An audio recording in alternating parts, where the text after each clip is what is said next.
नमस्कार दोस्तों, स्वागत है आज के एक नए वीडियो में। दोस्तों आज के इस वीडियो में बात करने वाला है 12th क्लास के ज्योग्राफी के वीवीए ऑब्जेक्टिव क्वेश्चन, जो बहुत ही मेहनत और रिसर्च से मैंने 2022 के एग्ज़ाम के लिए तैयार किया हूं। जो बोर्ड मॉडल है, बार बार बोर्ड में पूछे गए हैं, तो वीडियो के लास्ट तक ज़रूर बने रहिएगा। और यदि चैनल में नए हैं तो सब्सक्राइब करके बेल आइकन को भी प्रेस कर दीजिए। चलिए बिना कुछ देर किए वीडियो को आगे बढ़ाते हैं। आज का जो हमारा फर्स्ट क्वेश्चन है, लिखा है किस पर्वत पर ऊटी पर्यटक केंद्र अवस्थित है। इसका आंसर हो जाएगा नीलगिरी। ठीक है, ख नंबर। अगला प्रश्न की ओर चलते हैं। लिखा है किस नगरीय क्षेत्र में प्रवासी जनसंख्या का अंश सर्वाधिक है। इसका आंसर हो जाएगा मुंबई। ठीक है, क नंबर। अब तीसरे प्रश्न जो है हमारा, तीसरा प्रश्न, जल आभा वाले क्षेत्र में किस प्रकार की बस्तियां पाई जाती है। जो जल आभा वाले क्षेत्र में जो है, इसका आंसर हो जाएगा क नंबर, पल्ली। ठीक है, अब चौथा प्रश्न कहता है खरीफ फसल की कृषि ऋतु क्या है। जो खरीफ फसल जो होता है वो जून से सितंबर के बीच में होते हैं। ठीक है, अब हमारा पांचवी प्रश्न है ब्राज़ील के कॉफ़ी बागानों को क्या कहा जाता है। ब्राज़ील के जो कॉफ़ी बागानों को जो कहते हैं फजेंडा। ठीक है, फजेंडा कहते हैं। छठवीं प्रश्न कहलाता है बिस्कुट उद्योग किस प्रकार के उद्योग से संबंधित है। जो बिस्कुट उद्योग जो है उपभोक्ता से संबंधित है, ख नंबर। अब हमारा सातवीं प्रश्न है बाहर स्रोतीकरण सहायक है। जो बाहर स्रोतीकरण है विकासशील देशों में रोजगार बढ़ाने के लिए, गो नंबर। आठवीं प्रश्न करता है बालाघाट मैंगनीज क्षेत्र किस राज्य में स्थित है। जो बालाघाट जो है वो मध्य प्रदेश में स्थित है। ठीक है, को नंबर। बहुत ही इम्पोर्टेंट क्वेश्चन है, आप लोग नोट करते जाइएगा। जो नौवीं प्रश्न है हमारा मणिपाल सॉफ्टवेयर तकनीकी पार्क कहाँ है। जो मणिपाल जो है वो कर्नाटक में, ख नंबर।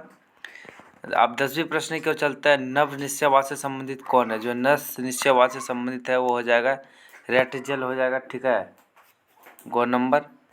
अब 11वीं प्रश्न निम्नलिखित में से कौन एक महाद्वीप में जनसंख्या वृद्धि सर्वाधिक है। जो जनसंख्या वृद्धि सर्वाधिक है वो हो जाएगा तुम्हारा कि अफ्रीका। ठीक है, अफ्रीका में जनसंख्या वृद्धि सर्वाधिक है। अब हमारा 12वीं प्रश्न कहलाता है निम्नलिखित में कौन सा एक तृतीय क्रियाकलाप है। जो तृतीय क्रियाकलाप है वो हो जाएगा व्यापार, घ नंबर। अब चलते हैं तुमरे जाके 13वीं प्रश्न की ओर। 13वीं प्रश्न कहलाता है निम्नलिखित में वह कौन सा एक सबसे सस्ता परिवहन साधन है जो भारी सामान और लंबी दूरी के लिए उपयुक्त है। इसका जो आंसर हो जाएगा वो दोस्तों जल परिवहन हो जाएगा, गो नंबर। अब हमारा 14वीं प्रश्न कहता है निम्नलिखित में कौन राजधानी नगर है। जो राजधानी नगर है वो चंडीगढ़ है, क्योंकि चंडीगढ़ एक खुद केंद्र शासित प्रदेश है।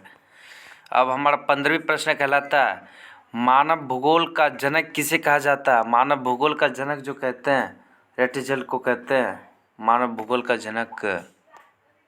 अब चलते हैं 16वीं प्रश्न निम्नलिखित में कौन सा एक लौह अयस्क नहीं है। जो लौह अयस्क नहीं है को हो जाएगा, क्योंकि एथेनसाइट जो है कोयला का, और जितने भी हेमेटाइट, लिमोनाइट, मैग्नेटाइट जो है ये सभी लोहा का है। ठीक है, अब चलते हैं तुमरे के 17वीं प्रश्न की ओर। अधिवास की लघुत्तम इकाई क्या। अधिवास की जो लघुत्तम इकाई है वो हो जाएगा ग्राम, गो नंबर। अब 18वीं प्रश्न के भारत के 4 महानगरों को जोड़ने वाला जो है सड़क है वो हो जाएगा स्वर्णिम चतुर्भुज मार्ग। अब 19वीं प्रश्न कहता है निम्नलिखित राज्य में से किस एक में जनसंख्या का घनत्व सर्वाधिक है। जो जनसंख्या का घनत्व जो सर्वाधिक है वो हो जाएगा उत्तर प्रदेश। ठीक है, अब चलते हैं 20वीं प्रश्न की ओर। जो हमारा 20वीं प्रश्न लिखा है निम्नलिखित में से कौन सा भारत में पुरुष प्रवास का मुख्य कारण है। इसके आंसर है काम एवं रोजगार। कोई भी आदमी बाहर जाता है काम रोजगार के लिए ही जाते हैं ज़्यादातर। उसके बाद चलते हैं 21वीं प्रश्न की ओर। मानव विकास सूचांक में भारत के निम्नलिखित राज्यों में से किस एक की कोटि उच्चतम है। तो मानव विकास में केरल जो है सर्वाधिक है। अब 22वीं प्रश्न कहता है निम्नलिखित में से सर्वाधिक प्रदूषित नदी कौन सी है। जो प्रदूषित नदी हो यमुना है। ठीक है, यमुना सर्वाधिक प्रदूषित नदी है। अब 23वीं प्रश्न कहता है दो देशों के मध्य व्यापार कहलाता है अंतर्राष्ट्रीय व्यापार कहलाता है, ख नंबर। अब हमारा 24वीं प्रश्न कहता है निम्न में से कौन सबसे महत्वपूर्ण जूट उत्पादक क्षेत्र है। जो गंगा डेल्टा जो है वो जूट उत्पादक क्षेत्र सर्वाधिक है। खो नंबर।